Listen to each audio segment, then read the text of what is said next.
एक किसान बहुत परेशान था। उसे अपने खेतों को सींचने के लिए पानी की जरूरत थी।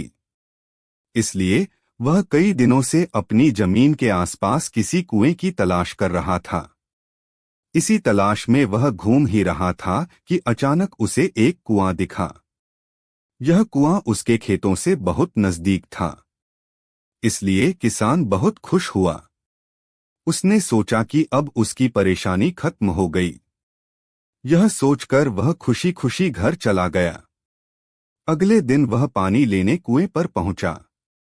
जैसे ही उसने कुएं के नजदीक रखी बाल्टी कुएं में डाली, वहां एक आदमी आ धमका।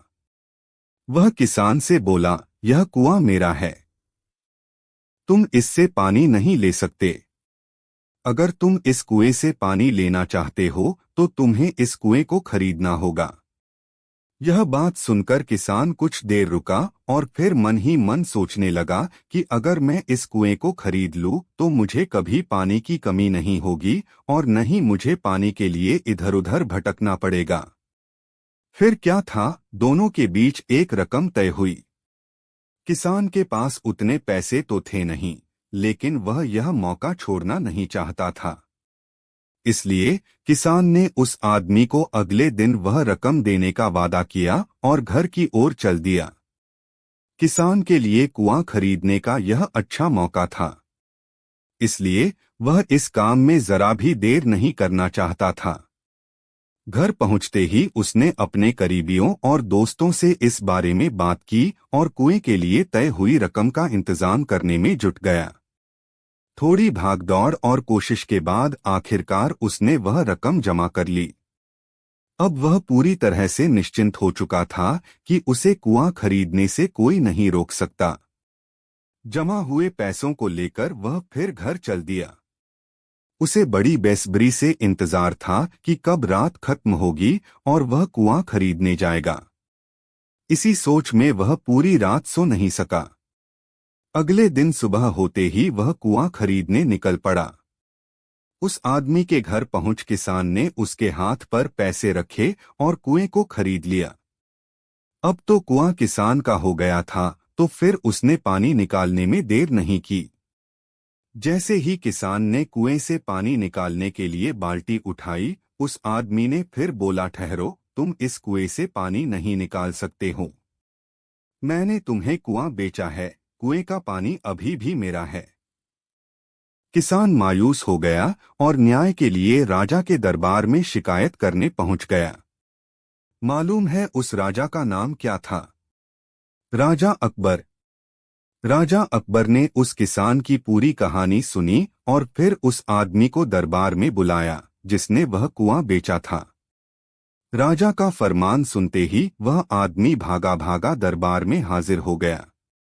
राजा ने उससे पूछा, जब तुमने इस किसान को अपना कुआं बेच दिया तो फिर इसे पानी क्यों नहीं लेने दे रहे हो?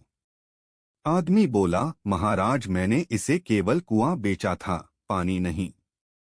यह बात सुनकर राजा भी सोच में पड़ गए। उन्होंने कहा कि बात तो यह पते की कह रहा है, कुआं बेचा है, पानी तो नहीं। काफी देर सोचने के बाद जब इस समस्या को सुलझाने में वह नाकाम हो गए तो उन्होंने बीरबल को बुलाया। बीरबल बहुत ही बुद्धिमान था, इसलिए राजा अकबर किसी भी मामले पर फैसला लेने से पहले उसकी राय जरूर लेते थे। बीरबल ने एक बार फिर दोनों से उनकी समस्या पूछी। पूरी बात जानने के बाद बीरबल ने उस आदमी से कहा, ठीक है, तुमने कुआं बेचा, पानी नहीं।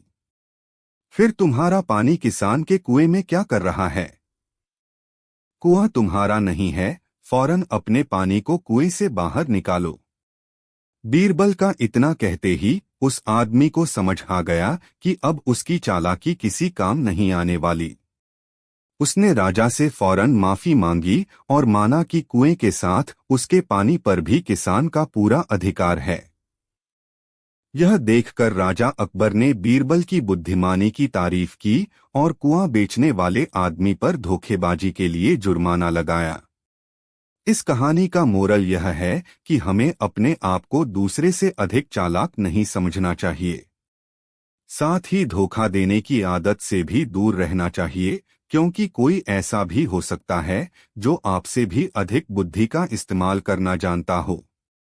ऐसे में आपका धोखा पकड़ा जाएगा और आपको अपने किए का भुगतान करना होगा, जैसे इस कहानी के अंत में कुआं बेचने वाले आदमी को करना पड़ा।